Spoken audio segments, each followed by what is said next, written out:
বন্ধুরা, পাখি সবসময় আমার কাছে পাওয়া যায়।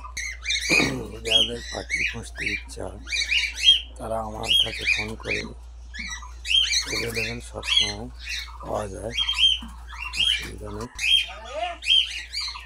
ঠিক আছে, এবার কমেন্টে জানাবে কোন পাখি লাগবে না লাগবে।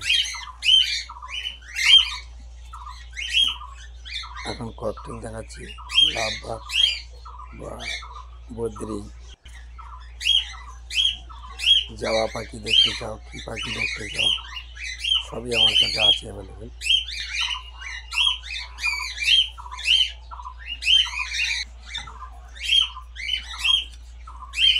এগুলো ককটেল পাখি দেখতে পাচ্ছেন বন্ধুরা, সবই বিটে বসছে।